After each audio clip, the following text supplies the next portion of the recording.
We did. You can hear by the croaky voice. It's a little bit of a late one, but no, it was a good night. It was a good night and good for the players and good for the fans. So those nights you have to enjoy them. There's not bad times in football, so enjoy the good times. How good has this past week been and everything just going to plan?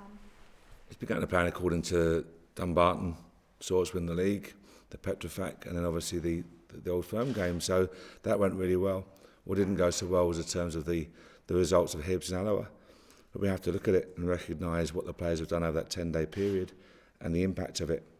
And we look around at other teams, other leagues, and it's a similar situation. So no lack of effort, but you just tend to lack that 5% of sharpness that gets the job done. So we have to learn from it, because if you are successful, if you are in Europe, then that's Europa League on a Thursday night and playing on a Sunday. So teams deal with it. And you look at how Spurs getting back early as a Friday morning, going to Villa Park, winning 2-0, that type of performance we have to learn from. The league's won. It's a few weeks still till the Scottish Cup final. How do you lift the players for a game tomorrow night? No, it's just, we just spoke there about it, and we trained very well today, and we've got to keep it really sharp, and we have between now and the 21st of May to be in great shape for what is a huge game for us in the club against a very tough opponent.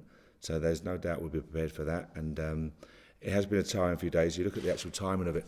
Old Firm in, playing on a Wednesday, in again, and it's been a constant, no days off. So it's important that we get the preparation right, hopefully, deliver the results, prepare for Sunday, and then we can have that build up to the 21st of May. How do you keep your competitive sharpness, though? Because you're not going to have a competitive game for 3 weeks.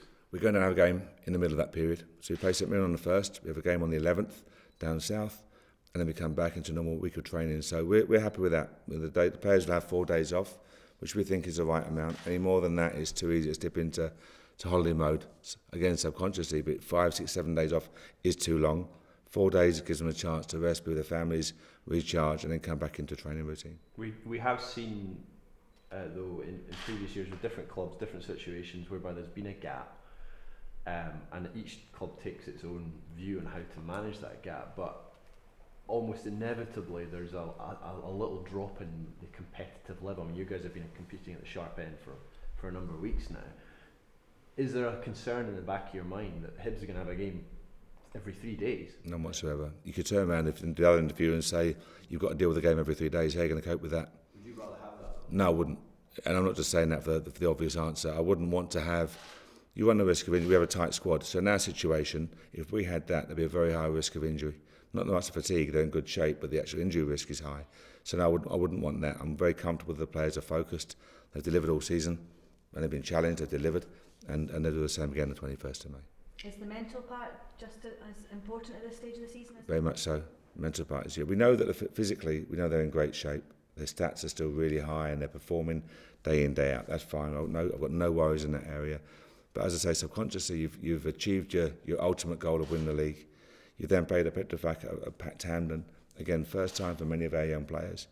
Then you had another week later, you've had the Old Firm game. Again, a huge experience, huge global audience, and they're dealing with all of that.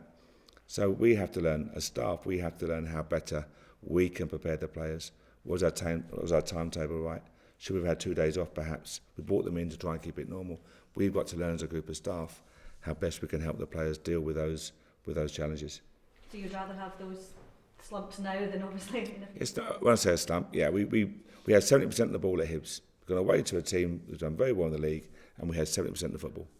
Did we penetrate enough? No, we didn't, and we made a couple of schoolboy errors for the first time this season, really, and paid the price. On Saturday, again, a mistake, paid the price, and that can be mental fatigue. Maybe it can be, but we have to make sure that the loading we give the players now is appropriate to prepare them for the game on the 21st. Season ticket launched today, Mark. I think the highest level Rangers have had in 43,000 or so. I think it's 38,000 last season. How nice would it be to get back to the levels of the top teams at Rangers? It'd be fantastic. I mean, I keep saying it. I've said it again over the weekend and again last night. The level of support we've received from the fans from day one has been outstanding. So we speak about the players buying into new staff, new ideas, new philosophies, etc. But the fans have done the same. They've bought in and from the outset supported the players and has helped them enormously throughout the course of this season. So the various challenges that I referred to, the fans have been there backing them. When we've had a small dip, the fans have been there. Great support home and away. So our challenge must be, we spoke to the players after our first full house this season, said the more full houses we can have at Ibrox, the better we're doing as a team. That's a real sign that we're doing well. So if we can get season ticket sales back to the level previously seen at the club in the good times, then we're in the right direction, or moving in the right direction. Of course, the prices will go up for next season. Does that give an added responsibility to the team to perform it? I think, as far as I'm aware, I think the prices have gone back to what they were last time Rangers were in the Premier League. So there's a responsibility for us. We are now in the Premier League. We have a responsibility to deliver a level of performance that is appropriate for that. You know, I made it very clear. We're not going up there to make numbers. The Rangers fans wouldn't accept that. So the Rangers fans that are buying the season tickets wouldn't accept us going for second, third, fourth, fifth. They wouldn't. I'm not saying we're going to win it. I'm saying we're going to go in that league highly competitive and looking to win every game we go into. There has to be the approach we adopt. From your dealings with the fans last night and over the past week or so, do you sense the excitement for next season? Yeah, I sense a very strong feeling that the club is back on the right track.